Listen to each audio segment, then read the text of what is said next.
कांग्रेस छोड़कर मुस्लिम लीग की ताकत बनने वाले और कयाम पाकिस्तान के लिए सिंध असेंबली में करारदाद पेश करने वाले जीएम सैयद ने अपने सियासी करियर में ऐसी क्या गलतियां की कि वो गद्दार कहलाए। कायदे आजम के जानिसार साथी और सिंध मुस्लिम लीग के सदर जीएम सैयद आजादी के बाद पाकिस्तान के बदतरीन मुखालिफ क्यों समझे जाने लगे। जीएम सैयद आखिर इस नहज पर कैसे पहुंचे कि वो हाथ उठा कर कहा करते, यारो आओ मिलकर दुआ करें कि पाकिस्तान टूट जाए। जीएम सैयद ने बांग्लादेश बन जाने के बाद सिंधु देश का नारा क्यों लगाया। साईं जीएम सैयद सूफी बुजुर्ग थे या बागी। उन्होंने अपनी किताबों में मशाहीर इस्लाम के हवाले से ऐसा क्या कुछ लिखा कि उन पर कुफर के दर्जनों फतवे लगे। जुल्फकार अली भुट्टो के खिलाफ इलेक्शन हारने वाले जीएम सैयद की सियासत का दी एंड कैसे हुआ और जीएम सैयद के जनाजे में उनके सरहाने कुरान के साथ साथ बाइबल, तौरात और हिंदुओं की मुकद्दस किताब गीता क्यों रखी गई थी। तो दोस्तों, आज की वीडियो में हम सिंधु नेशनलिज्म की अलामत और बाएं बाजू की सियासत करने वाले सैयद गुलाम मुर्तजा शाह काज़मी अलमारूफ जीएम सैयद के इब्तदाई अयाम से लेकर उनकी मुकम्मल पेशावराना जिंदगी के बारे में जानने वाले हैं। पाकिस्तानी तारीख के मशहूर सियासी शख्सियात की बायोग्राफी सीरीज की किस्त नंबर 43 में खुशामदीद कहते हुए मैं हूं आमना आदिल। अगर आप पहली बार हमारे चैनल पर आए हैं तो इसे सब्सक्राइब कर लें और बेल आइकन वाली घंटी दबाते हुए ऑल पर क्लिक कर दें। और आप मुझे इंस्टाग्राम पर भी फॉलो कर सकते हैं जिसका लिंक डिस्क्रिप्शन में दिया गया है। आज से 117 बरस कबल 17 जनवरी 1904 के रोज सिंध के जिला दादू के एक छोटे से गांव में सैयद मोहम्मद शाह काज़मी के घर बेटे की पैदाइश हुई, जिसका नाम गुलाम मुर्तजा रखा गया। मुटियारी सादात घराने के चश्मो चिराग गुलाम मुर्तजा भी 1.5 साल के भी ना हुए थे कि उनके वालिद खानदानी तनाजे में कत्ल कर दिए गए। अगर बाप जिंदा होता तो वो अपने बेटे को किसी मदरसे या स्कूल में दाखिला दिलवाता। यतीम गुलाम मुर्तजा ने घर में रहते हुए खुद ही लिखना पढ़ना शुरू किया। साल 1920 में 16 साल की उम्र में उन्होंने मैदान सियासत में कदम रखा और वो मौलाना मोहम्मद अली जौहर की क़यादत और सियादत में चलने वाली तहरीक खिलाफत के सरगर्म रुकन की हैसियत से काम करने लगे। गुजरते वक्त के साथ साथ उनके सियासी कद काट में भी इजाफा होता चला गया। उस वक्त सैयद गुलाम मुर्तजा शाह जीएम सैयद के नाम से सियासत में काफी एक्टिव दिखाई देते थे। याद रहे कि उन दिनों सिंध मुंबई प्रेसिडेंसी में शामिल था। वो 1928 में लोकल बोर्ड कराची के सदर मुंतखब हुए और उन्होंने शहर में रिकॉर्ड तरक्याती काम करवाए। 1933 में वो बाबाए कराची कहलाए जाने वाले जमशेद नौसरवान जी की ख्वाहिश पर पक्के कराची शिफ्ट हो गए और उन्होंने पटेल पार्क कराची के नजदीक हैदर मंजिल तामीर करवाई, जो उनकी सियासी सरगर्मियों का मरकज बनी।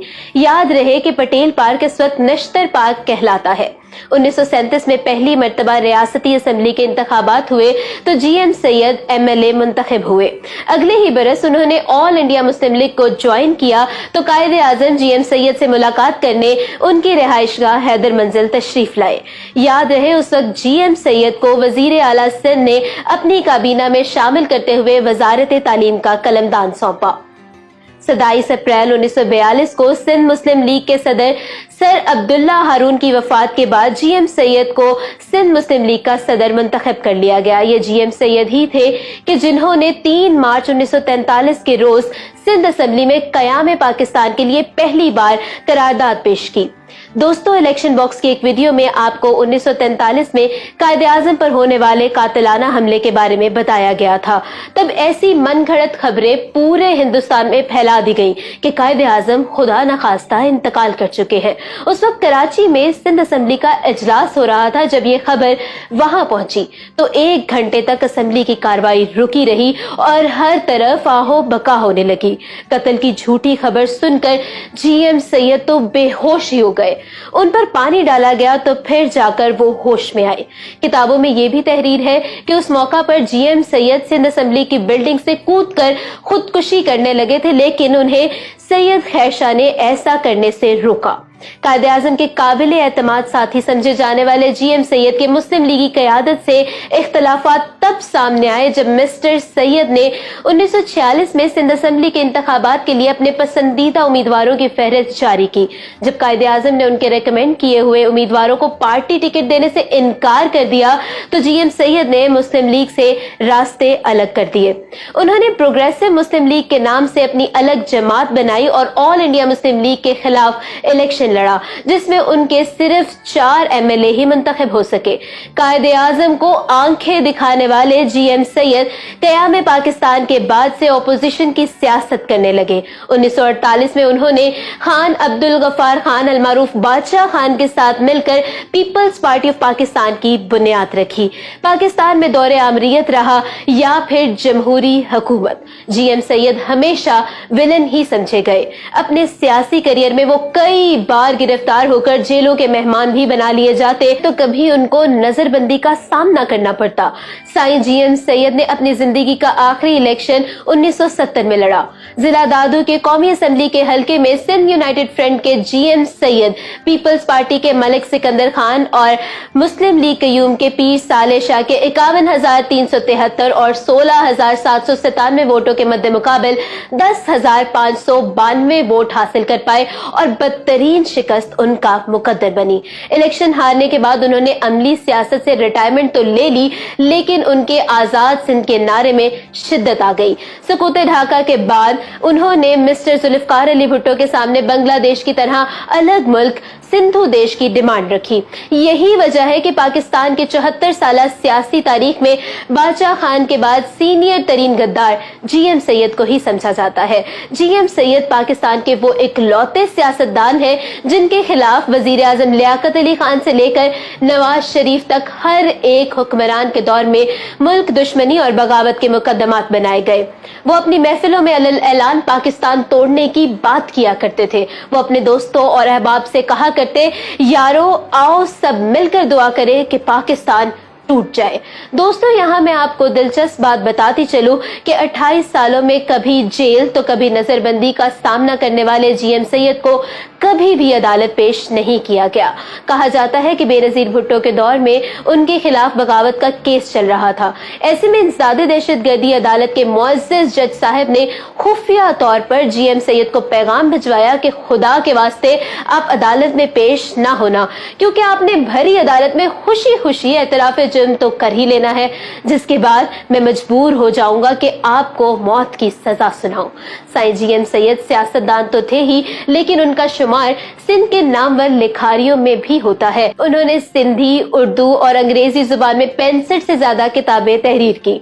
आपके इल्म में होना चाहिए कि उनकी चंद किताबें ऐसी हैं जो हमेशा मुतनाज़िर रहीं और गवर्नमेंट ऑफ पाकिस्तान की जानिब से उन पर पाबंदी लगा दी गई। जीएम सैयद के अफकार और नजरियात को पढ़े तो मालूम होगा कि उनके नजदीक सिंध के राजा दाहिर कौमी हीरो, जबकि मोहम्मद बिन कासिम दहशतगर्द और लुटेरा था। सिंधी नेशनलिज्म के प्रचारक जीएम सैयद की किताबों के खिलाफ एहतजाज किए जाते रहे और मुफ्तियाने कराम ने उनके खिलाफ कुफर के फतवे भी दिए। याद रहे कि यही जीएम सैयद एक तवील अरसे तक अपने गांव की मस्जिद में इमामत के फराइज निभाते रहे और वो जुमा के खुतबात भी देते रहे। दोस्तों, आपको ये जानकर हैरानी होगी कि जीएम सैयद मशहूर सूफी बुजुर्ग हैदर शाह सनाई के मजार के सजादा नशीन भी थे। जनवरी 1992 में वजीर आजम नवाज शरीफ के दौरे हुकूमत में जीएम सैयद के घर हैदर मंजिल को सब जेल करार देते हुए उन्हें हाउस अरेस्ट कर दिया गया। अपनी उम्र के आखिरी हिस्से में वो बीमारियों से लड़ते रहे और तबीयत ज्यादा बिगड़ने पर उन्हें जिना हॉस्पिटल मुंतकिल कर दिया गया, जहां वो 25 अप्रैल 1995 के रोज 91 बरस की उम्र में चल बसे। मजहबी हम आहंगी का दर्स देने वाले जीएम सैयद का जनाजा उठा तो उनकी मैयत के साथ कुरान मजीद के अलावा हिंदुओं की मुकद्दस किताब गीता, इंजील, तौरात और शाह अब्दुल लतीफ भुट्टाई की शाजो रिसालो रखी गई थी। जीएम सैयद जिला दादू में अपने गांव सन में सुपुर्दे खाक है, जहां उनकी कब्र पर उनके अकीदतमंद और नामलेवा हाजिरी देते हैं। मैं उम्मीद करती हूँ आज की वीडियो आपको पसंद आई होगी। अगर आप साबिक वजीर आला बलूचिस्तान नवाब अकबर बुगटी की बायोग्राफी जानना चाहते हैं तो यहाँ ऊपर क्लिक करें। पीर पेगाड़ा को जानने के लिए यहाँ नीचे और मुफ्ती महमूद की बायोग्राफी के लिए इधर क्लिक करें।